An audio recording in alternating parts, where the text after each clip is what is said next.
अब हम अगला टॉपिक हमारी प्रत्यास्थता की दो प्रमेय बहुत इंपॉर्टेंट थ्योरम्स हैं उनके बारे में करेंगे।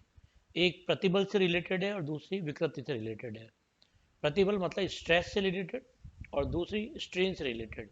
ये दोनों इम्पॉर्टेंट बहुत इंपॉर्टेंट थ्योरम है। इनका हम उपयोग आने वाले जो अपने टॉपिक्स होंगे उनमें करेंगे। तो सबसे पहले हम जो पहली थ्योरम करते हैं वो प्रतिबल से रिलेटेड है। अपरूपण प्रतिबल है ना, मतलब शेयरिंग स्ट्रेन स्ट्रेस, ठीक है ना। अपरूपण प्रतिबल, विस्तार प्रतिबल तथा संकुचन प्रतिबल तीनों आयाम में बराबर होते हैं तथा अपरूपण प्रतिबल विस्तार प्रतिबल व संकुचन प्रतिबल के लंबवत होती है। ये दोनों तो बड़े इंपॉर्टेंट है। जो अपने पास प्रतिबल और संकुचन प्रतिबल होते हैं वो एक दूसरे के परपेंडिकुलर होते हैं, और जो अपने पास अपरूपण प्रतिबल होगा मतलब शेयरिंग स्ट्रेस होगा वो मैग्नीट्यूड में अपना कंप्रेशनल स्ट्रेस और टेंसाइल स्ट्रेस के मैग्नीट्यूड में बराबर होंगे। इसको समझने के लिए हम छोटा सा एक फिगर बनाते हैं, और मैं 3D फिगर बनाता हूँ। ज़्यादातर किताबों में 2D फिगर होता है तो उससे थोड़ा समझ में कम आता है। हम एक 3D फिगर बनाते हैं और उससे हम इसको समझने की कोशिश करते हैं। मान लो एक कोई रेक्टेंगुलर लेमिना है। एक बार हमने आसानी के लिए क्यूबॉइड मान लिया, क्यूब मान लिया अपने पास, ठीक है ना। हम इसकी ये अपर सरफेस है, ठीक है ना। मान लेते हैं कि ये लोअर जो फेस है इस पर क्लैम करा हुआ है, इस पर कसा गया, लोअर पे अपने कस दिया इसको, ठीक है ना। इसका कुछ नाम दे देते हैं, ABCD, ये नाम दे देते हैं। अब हम क्या करते हैं, नीचे वाली जो सतह है इसकी क्लैम्ड है पूरी, ठीक है ना, इसके भी नाम दे देते हैं EFGH। तो ABCDEFGH एक घन है जिसका की जो सतह है EFGH वो नीचे कसी हुई है, और ABCD जो इसकी सतह है वो फ्री है। हम इस सतह पर ABCD सतह पर एक बल F लगाते हैं, एक टेंजेंशियल फोर्स लगाते हैं, क्षैतिज बल लगाते हैं, ठीक है ना। बल आसानी के लिए मान लेते हैं कि घन की लंबाई जो है वो L है, इसका मतलब लंबाई चौड़ाई ऊंचाई तीनों कितनी है, L है। ये हमने L लगाया। L लगाने से क्या होगा कि इस जो घन है उसमें संकुचन प्रतिबल भी लगेगा और विस्तार प्रतिबल भी लगेगा और तीसरा अपरूपण प्रतिबल भी लगेगा। तो इन तीनों प्रतिबल के बारे में हम स्टडी करना चाहते हैं, ठीक है ना। अब ये बल F लगाया हमने, ठीक है ना। तो इस बल का प्रभाव क्या होगा, इस बल के प्रभाव से ये बॉडी का जो AB भाग है वो थोड़ा आगे खिसक जाएगा, जो CD वाला है वो कुछ आगे खिसक जाएगा।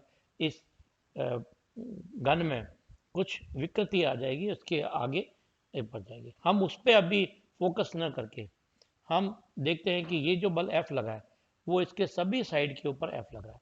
इस बल का क्या प्रभाव होगा वो हम देखना चाहते हैं। तो इसका तो ये तो फिगर नंबर 1 है।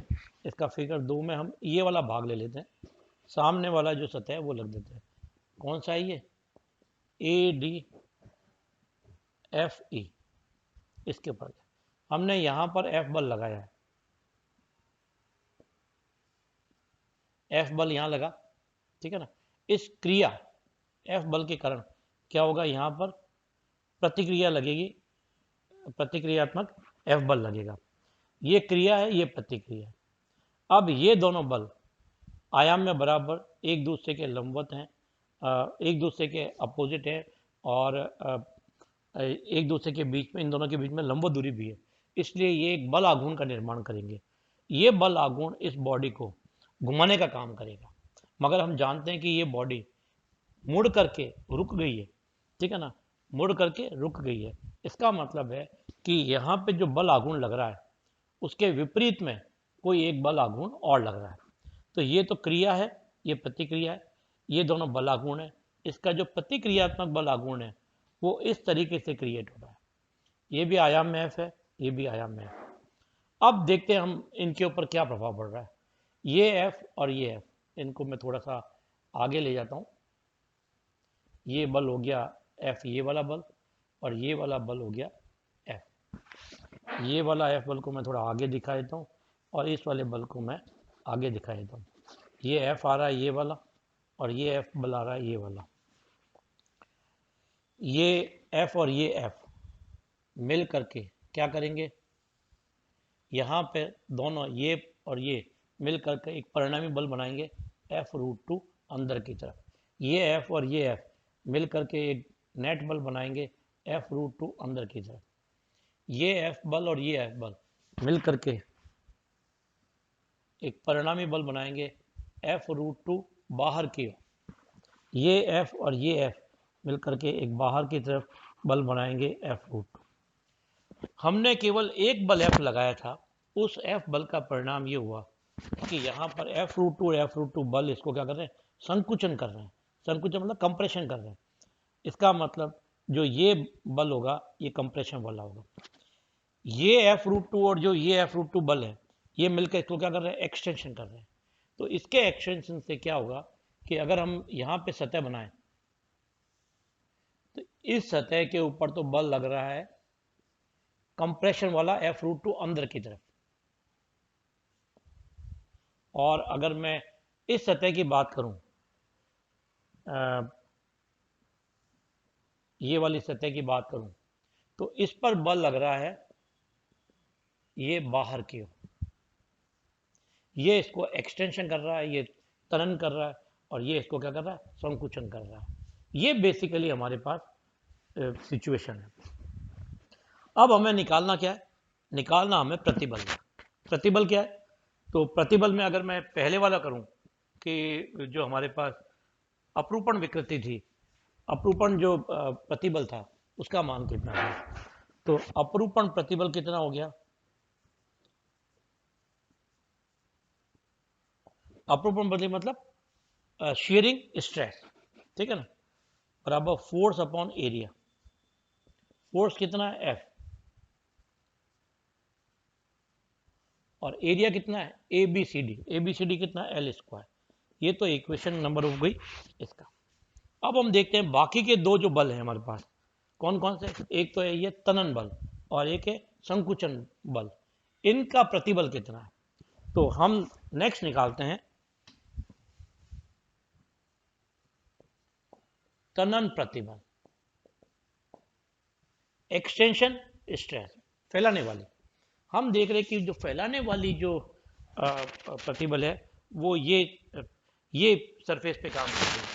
तो ये है, ये भी फोर्स अपॉन एरिया। फोर्स कितना है F√2, और एरिया कितना है, एरिया जो हम यहाँ पे देखेंगे वो ये वाला है, ये लंबाई, ये विकर्ण, ये लंबाई और ये विकर्ण, ये क्षेत्रफल है। मतलब क्षेत्रफल क्या हो गया, FDCCGF,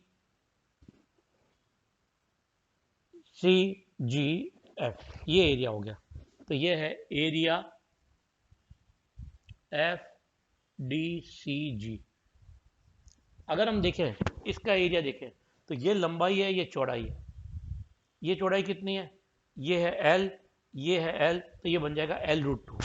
तो एक हो जाएगी F√2 upon L√2 into L। तो ये क्या हो गया, √2 और √2 कैंसिल हो गया, कितना हो गया F/L², इक्वेशन नंबर 2। तो हमने देखा जो तनन प्रतिबल थी वो भी कितनी आई अपने पास, F/L² आई। तो ये किसके बराबर है, अपरूपण प्रतिबल के बराबर है। तीसरा जो हमें निकालना है, ये तो तनन हो गया, ठीक है, तनन मतलब फैलाना। अब हमें संपीड़न, संपीड़न मतलब क्या हो गया, जो कंप्रेशनल स्ट्रेस है, ठीक है ना। तो कंप्रेशनल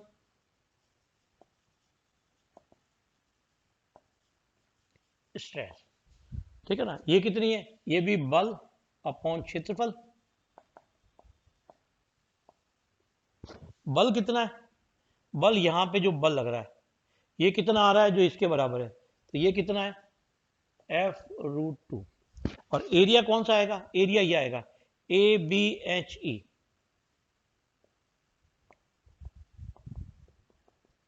और AB में कितनी है, लंबाई ये रही, चौड़ाई ये रही, ठीक है ना। तो लंबाई और चौड़ाई है, तो ये है L है, ये है L√2। तो अपने पास हो जाएगा F√2 upon L into L root two cancel हो जाएगा, ये हो जाएगा एफ अपॉन एल स्क्वायर। ये इक्वेशन नंबर 3। जो हमारे पास तनन प्रतिबल और संपेडी प्रतिबल है, ये दोनों एक दूसरे के क्या है, लंबवत है। ये दोनों आयाम में बराबर है और इनके आयाम के बराबर कौन सा है, अपरूपण प्रतिबल है। यही हमारी थ्योरम है जो अभी हमने थ्योरम के बारे में पढ़ा था। थ्योरम क्या कहती है कि अपरूपण प्रतिबल किसके बराबर है, ये संपेडी प्रतिबल और तनन प्रतिबल के बराबर है जो एक दूसरे के लंबवत हैं। ठीक है ना, तो ये तीनों चीजें बराबर है। तो ये हमारे पास बिल्कुल क्लियर है, क्योंकि ये सरफेस और ये वाली सरफेस जो हमने दो बताई, ये वाली सरफेस और ये वाली सरफेस एक दूसरे के परपेंडिकुलर होने के कारण संपेडी और कंप्रेशन जो प्रतिबल हैं वो दोनों एक दूसरे के लंबवत भी हैं। इसलिए हम ये कह सकते हैं कि जो ये थ्योरम, इस तरीके से हम इसको प्रूव कर सकते हैं। बहुत ही आसान मगर बहुत ही इम्पोर्टेंट थ्योरम है। ठीक है ना। नेक्स्ट लेक्चर में हम दूसरी थ्योरम के बारे में करेंगे जो विस्तार से मतलब स्ट्रेन से रिलेटेड है, एक्सटेंशन होगा। यही फिगर काम में आएगा मगर इसको हम दूसरे तरीके से हम काम में लेंगे, स्ट्रेन के रूप में काम में लेंगे। यहाँ पे हमने सारा काम स्ट्रेस का करा है, वहाँ पे हम स्ट्रेन के रूप में काम में लेंगे। Thank you very much.